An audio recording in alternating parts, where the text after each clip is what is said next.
আপনারা কিভাবে বাইন্যান্স থেকে ডলার ক্রয় করবেন আমি আজকে সেটি দেখাবো। চলুন বাইন্যান্স অ্যাপ ওপেন করি। ওপেন করার পরে এখান থেকে আমরা বাইন্যান্স অ্যাপসে আসলাম। আসার পরে এখানে ট্রেন্ড অপশনটি লেখা আছে, এখানে ক্লিক করব। এখানে ক্লিক করার পরে একটু পরে বাড়াবে আমাদের যে অপশনটি।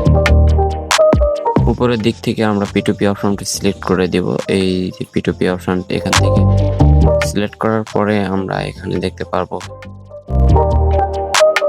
এজেন্সির নাম্বার, এবং এখান থেকে আমরা ভালো একটা এজেন্সি খুঁজে আমরা এখান থেকে ক্রয় করব। আমরা যেহেতু 1100 টাকার ডলার নিব, তাহলে আমরা এখানে 1100 টাকা সিলেক্ট করলাম। এবং ব্যাংকিং মাধ্যমেও নিতে পারেন, আপনারা বিকাশ মাধ্যমে নিতে পারেন, নগদের মাধ্যমে নিতে পারেন। আমার যেহেতু নগদের টাকা আছে আমি নগদের মাধ্যমেই নিব। তো সো এখানে দেখুন যাদের 100% আছে এবং ভেরিফাইড পেজটা, তাদের থেকে ডলার ক্রয় করবেন। আমি এখানে নগদ সিলেক্ট করে দিলাম।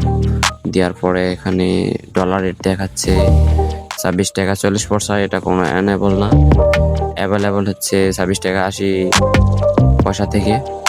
আমি হচ্ছে সাপোজ এখানে 26 টাকা 80 পয়সা এটা নিয়ে নেব।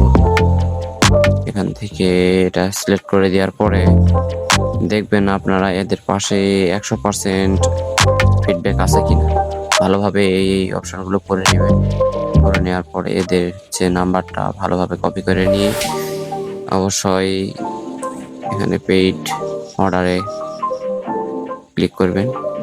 ভালোভাবে এই নাম্বারটা কপি করতে হবে। এই কপি করে নাম্বারটা আপনার নগদ হোক আর বিকাশ হোক, যেখান থেকে আপনি টাকা পাঠাবেন সেখান থেকে আপনি টাকাটা পাঠিয়ে দেবেন।